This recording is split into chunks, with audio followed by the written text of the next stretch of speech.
ಸಂತ್ರಸ್ತೆ ಕಿಡ್ನಾಪ್ ಕೇಸ್ನಲ್ಲಿ ಎಚ್ಡಿ ರೇವಣ್ಣಗೆ ಬಂಧನದ ಭೀತಿ ಶುರುವಾಗಿದೆ. ನಿರೀಕ್ಷಣಾ ಜಾಮೀನಿಗೆ ಅರ್ಜಿ ಸಲ್ಲಿಸಿದ ಎಚ್ಡಿ ರೇವಣ್ಣ. ಸಂತ್ರಸ್ತೆ ಕಿಡ್ನಾಪ್ ಕೇಸ್ನಲ್ಲಿ ಎಚ್ಡಿ ರೇವಣ್ಣಗೆ ಬಂಧನ ಭೀತಿ. ಮೈಸೂರಿನ ಕೆಆರ್ ನಗರ ಠಾಣೆ ಎಫ್ಐಆರ್ ಸಂಬಂಧ ಅರ್ಜಿ ಸಲ್ಲಿಕೆ. ನಿರೀಕ್ಷಣಾ ಜಾಮೀನಿಗೆ ಅರ್ಜಿಯನ್ನ ಸಲ್ಲಿಸಿದ್ದಾರೆ ಎಚ್ಡಿ ರೇವಣ್ಣ. ಇವತ್ತು ವಿಚಾರಣೆಗೆ ಹಾಜರಾಗಬೇಕಾಗಿದ್ದ ರೇವಣ್ಣ ವಿಚಾರಣೆಗೆ ಹಾಜರಾಗದೆ ನಿರೀಕ್ಷಣಾ ಜಾಮೀನಿಗೆ ಅರ್ಜಿ ಸಲ್ಲಿಸಿದ್ದಾರೆ. ಬೆಂಗಳೂರಿನ ಸೆಷನ್ಸ್ ಕೋರ್ಟ್ನಲ್ಲಿ ಅರ್ಜಿ ಸಲ್ಲಿಕೆ. ಅರ್ಜಿ ವಿಚಾರಣೆ ನಡೆಸಲಿರುವ ಜನಪ್ರತಿನಿಧಿಗಳ ವಿಶೇಷ ಕೋರ್ಟ್. ಕೆಆರ್ ನಗರ ಠಾಣೆಗೆ ದೂರು ನೀಡಿದ್ದ ಸಂತ್ರಸ್ತೆಯ ಪುತ್ರ ಅಪಹರಣದ ಕೇಸ್ನಲ್ಲಿ ಎಚ್ಡಿ ರೇವಣ್ಣ ಆರೋಪಿ ನಂಬರ್ 1, ಭವಾನಿ ರೇವಣ್ಣ ಸಂಬಂಧಿ ಸತೀಶ್ ಬಾಬು ಆರೋಪಿ ನಂಬರ್ 2. ಸತೀಶ್ ಬಾಬುನನ್ನ ಈಗಾಗಲೇ ವಶಕ್ಕೆ ಪಡೆದಿದ್ದಾರೆ ಪೊಲೀಸರು.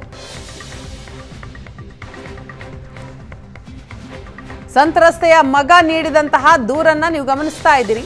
ನಮ್ಮ ತಂದೆಗೆ ಒಟ್ಟು 3 ಮಕ್ಕಳು. ನನ್ನ ತಾಯಿ ಹಿಂದೆ ಹೊಳೆನರಸೀಪುರದ ಚನ್ನಾಂಬಿಕಾ ಥಿಯೇಟರ್ ಪಕ್ಕ ಇರುವ ಎಂಎಲ್ಎ ಎಚ್ಡಿ ರೇವಣ್ಣ ಮನೆಯಲ್ಲಿ ಸುಮಾರು 6 ವರ್ಷ ಕೆಲಸ ಮಾಡಿದ್ರು. ತೋಟದಲ್ಲಿಯೂ ಸಹ ಕೆಲಸ ಮಾಡ್ತಾ ಇದ್ರು. ಸುಮಾರು 3 ವರ್ಷದ ಹಿಂದೆ ಎಚ್ಡಿ ರೇವಣ್ಣ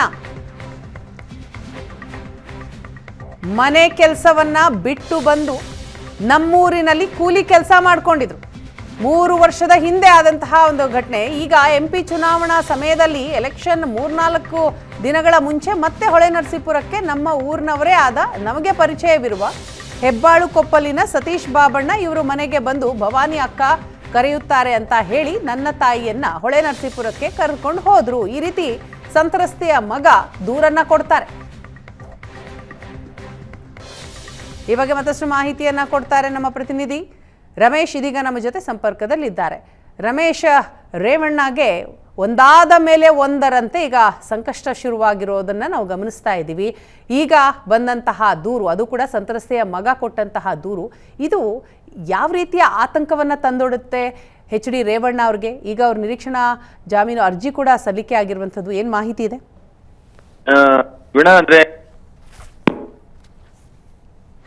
ಎಸ್ ರಮೇಶ್, ಧ್ವನಿ ಕೇಳಿಸ್ತಿದ್ಯಾ?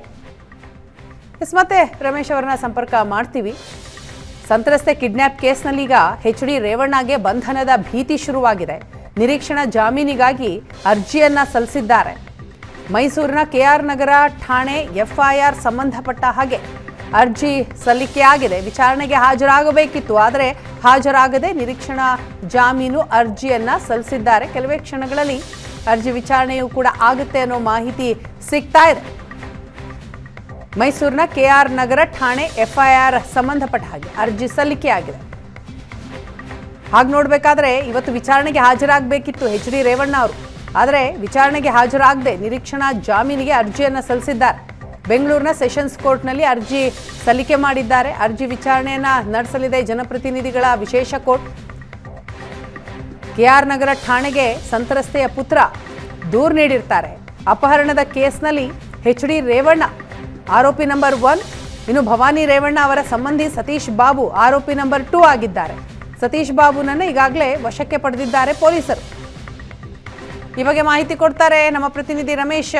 ರಮೇಶ್, ಈ ಪ್ರಕರಣಕ್ಕೆ ಸಂಬಂಧಪಟ್ಟ ಹಾಗೆ ಮಾಹಿತಿ ಕೊಡ್ತಾ ಹೋಗೋದಾದ್ರೆ ಅಂದ್ರೆ ಸಂತ್ರಸ್ತೆಯ ಮಗ ಕೆಆರ್ ನಗರ ಪೊಲೀಸ್ ಠಾಣೆಗೆ ಖುದ್ದು ಹಾಜರಾಗಿ ತನ್ನ ತಾಯಿಯನ್ನ ಕಿಡ್ನಾಪ್ ಮಾಡಿದ್ದಾರೆ, ರೇವಣ್ಣ ಅವರು ಕರೀತಿದ್ದಾರೆ ಅಂತ ಹೇಳಿ ಸತೀಶ್ ಬಾವಣ್ಣ ಅನ್ನೋ ಒಬ್ಬ ವ್ಯಕ್ತಿ ಬಂದು ಮನೆಯಿಂದ ಕರ್ಕೊಂಡು ಹೋಗಿದ್ದಾರೆ. ಕರ್ಕೊಂಡು ಹೋದ ನಂತರ ಎಲ್ಲಿದ್ದಾರೆ, ಏನು ಎತ್ತ, ಅವರ ಸ್ಥಿತಿಯ ಬಗ್ಗೆ ಯಾವುದೇ ರೀತಿಯಾದಂತ ಮಾಹಿತಿಗಳಿಲ್ಲ. ಹಾಗಾಗಿ ಅವ್ರ ಮೇಲೆ ಒಂದ್ ಕಡೆ ಕಿಡ್ನಾಪ್ ಮಾಡಲಾಗಿದೆ ಅನ್ನುವಂತ ನಿಟ್ಟಿನಲ್ಲಿ 364A ಸೆಕ್ಷನ್ ನಡಿ ಮತ್ತೆ 365 2 ಸೆಕ್ಷನ್ಗಳಡಿ ಒಂದು ಎಫ್ಐಆರ್ ನ ದಾಖಲು ಮಾಡಿರುವಂತದ್ದು. ಮತ್ತೆ ಈ ಒಂದು ಪ್ರಕರಣ ಕೂಡ ತುಂಬಾ ಗಂಭೀರವಾಗಿರುವಂತದ್ದು. ಅಂದ್ರೆ ಕಿಡ್ನಾಪ್ 7 ವರ್ಷದ ಹೊರಗಿನ ಶಿಕ್ಷೆ ನೀಡಬಹುದಂತ ಪ್ರಕರಣ ಇದಾಗಿರೋದ್ರಿಂದ ಈ ಒಂದು ಪ್ರಕರಣದಲ್ಲಿ ಕೂಡ ಎಚ್ಡಿ ರೇವಣ್ಣ ಅವರಿಗೆ ಬಂಧನದ ಸಾಧ್ಯತೆಗಳಿದೆ. ಹಾಗಾಗಿ ಇವತ್ತೆಲ್ಲ ಒಂದ್ ಕಡೆ ಹೊಳೆನರಸೀಪುರ ಎಫ್ಐಆರ್ ಪ್ರಕರಣದಲ್ಲಿ ಏನು 376 ಸೆಕ್ಷನ್ ಹಾಕೋದಿಲ್ಲ, ಬೇರೆ ಯಾವುದೇ ನಾನ್ ಬೇಲೆಬಲ್ ಸೆಕ್ಷನ್ ಹಾಕೋದಿಲ್ಲ ಅನ್ನುವಂಥದ್ದನ್ನ SIT ಕೋರ್ಟ್ ಮುಂದೆ ಹೇಳಿದ ನಂತರ ಒಂದ್ ಕಡೆ ಇವತ್ತು SIT ಮುಂದೆ ಹಾಜರಾಗಿ ತಮ್ಮ ಹೇಳಿಕೆಯನ್ನ ಅಂದ್ರೆ ಕೊಡ್ತಾರೆ, ವಿಚಾರಣೆಗೆ ಸಹಕರಿಸ್ತಾರೆ ಅನ್ನುವಂತ ಮಾಹಿತಿಗಳಿತ್ತು. ಆದ್ರೆ ಏಕಾಏಕಿ ಈ ಒಂದು ಪ್ರಕರಣ ಓಪನ್ ಇರೋದ್ರಿಂದ ಈ ಪ್ರಕರಣದಲ್ಲಿ ಕೂಡ SIT ಅಧಿಕಾರಿಗಳು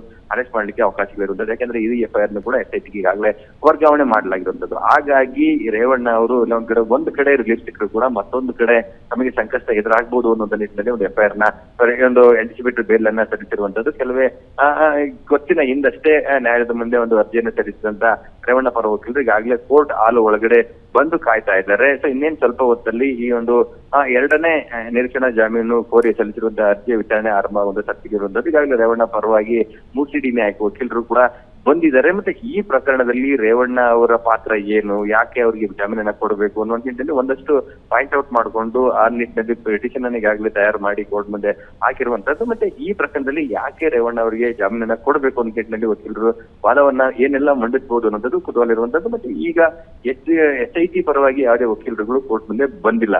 ಸೊ ಹಾಗಾಗಿ ಮತ್ತೆ ಇವತ್ತು ಅರ್ಜಿದಾರ ಪರ ಅಂದ್ರೆ ರೇವಣ್ಣ ಪರ ವಕೀಲರ ವಾದವನ್ನ ಕೆಲವತ್ತು ಆಲಿಸಿ ಅದಾದ ನಂತರ ನಾಳೆಗೆ ಒಂದು ಮುಂದೂಡುವಂತ ಸಾಧ್ಯತೆಗಳಿರುವಂತದ್ದು ನೋಡ್ಬೇಕು.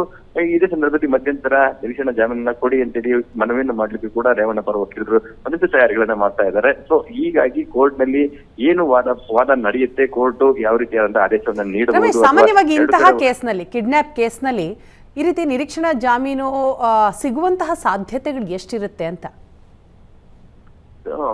ಅಂದ್ರೆ ಯಾವುದೇ ಒಂದು ಕೇಸ್ ಆದ್ರೂ ಕೂಡ ಸರ್ಕಮ್ಸ್ಟೆನ್ಸಸ್ ಮೇಲೆ ಕೋರ್ಟ್ ನಿರ್ಧಾರವನ್ನ ಮಾಡುತ್ತೆ. ಅಲ್ಲಿ ಕೇವಲ ನಿಜವಾಗ್ಲೂ ಕಿಡ್ನಾಪ್ ಆಗಿದ್ಯಾ ಇಲ್ವಾ ಅಥವಾ ಕೇವಲ ಇದೊಂದು ಅಂದ್ರೆ ಅಸಲಿ ಕೇಸ್ ಇದೆಯಾ ಇಲ್ವಾ ಅನ್ನುವಂಥದ್ದನ್ನು ಕೂಡ ದೂರದಾರ ಪರ ವಕೀಲರುಗಳು ಅಂದ್ರೆ ಯಾರು ಅರ್ಜಿಯನ್ನು ಸಲ್ಲಿಸಿರ್ತಾರೆ ಅವರು ಕರೆಕ್ಟ್ ಆಗಿ ಕೋರ್ಟ್ ಮುಂದೆ ಸಬ್ಮಿಟ್ ಮಾಡ್ಬೇಕಾಗುತ್ತೆ. ಕೋರ್ಟ್ಗೆ ಏನಾದ್ರು ಇದು ಒಂದು ಜೆನ್ಯೂನ್ ಕೇಸ್ ಅಲ್ಲ ಅನ್ನುವಂಥದ್ದು ಅನಿಸಿದ್ದೇ ಆದ್ರೆ ಬೇಲನ್ನ ಕೊಡ್ಬೋದು. ಯಾಕಂದ್ರೆ 7 ವರ್ಷದವರೆಗಿನ ಶಿಕ್ಷೆ ನೀಡಬಹುದಂತ ಪ್ರಕರಣ ಆಗಿರೋದ್ರಿಂದ ಸೆಷನ್ ಕೋರ್ಟ್ಗೆ ಈ ಒಂದು FIR ನಲ್ಲಿ ಜಾಮೀನನ್ನ ಕೊಡ್ಲಿಕ್ಕೆ ಅಧಿಕಾರಗಳಿದೆ.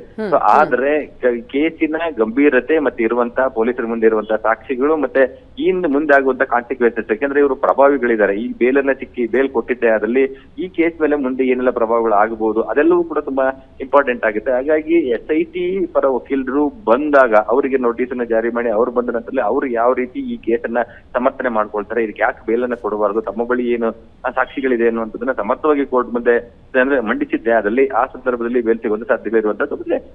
ಏನು ವಾದ ಮತ್ತೆ ಪ್ರತಿವಾದ ರೇವಣ್ಣ ಪರ ವಕೀಲರಾಗ್ಲಿ SIT ಪರ ವಕೀಲರಾಗ್ಲಿ ವಾದ ಮಂಡಿಸುವಂತ ಸಂದರ್ಭದಲ್ಲಿ ಯಾರ ಪಾಯಿಂಟ್ಸ್ ಗಳು ಅಥವಾ ಯಾರು ವಾದವನ್ನು ಮಾಡ್ತಾರೆ ಅದು ಹೆಚ್ಚು ತೂಕ ಇರ್ತದೆ, ಅದಕ್ಕೆ ಕೋರ್ಟ್ ಮನ್ನಣೆ ನೀಡುವಂತ ಸಾಧ್ಯತೆಗಳಿರುತ್ತದೆ. ಸೊ ಹಾಗಾಗಿ ಇವತ್ತು ಕೇವಲ ರೇವಣ್ಣ ಪರ ವಕೀಲರು ಮಾತ್ರ ಕೋರ್ಟ್ ಮುಂದೆ ಇರೋದ್ರಿಂದ ಸೊ ಏನು ವಾದವನ್ನ ಮಂಡಿಸ್ತಾರೆ, ಈ ಒಂದು FIR ನಲ್ಲಿ ಕೂಡ ಯಾವ ಕಾರಣದಲ್ಲಿ ಬೇಲನ್ನ ಕೇಳ್ತಾರೆ ಅನ್ನುವಂಥದ್ದು ಒಂದಿಷ್ಟು ಕುತೂಹಲ ಇರುವಂತದ್ದು. ಕೆಲವೇ ಹೊತ್ತಿನಲ್ಲಿ ಈ ಒಂದು ಅರ್ಜಿಯ ವಿಚಾರಣೆ ಬರುವಂತಹ ಸಾಧ್ಯತೆಗಳಿರುವಂತದ್ದು. ಈಗಾಗಲೇ ರೇವಣ್ಣ ಪರ ವಕೀಲರು ಕೂಡ ಕೋರ್ಟಿನ ಹಾಲ್ನ ಒಳಗಡೆ ಕಾಯ್ತಾ ಇದ್ದಾರೆ.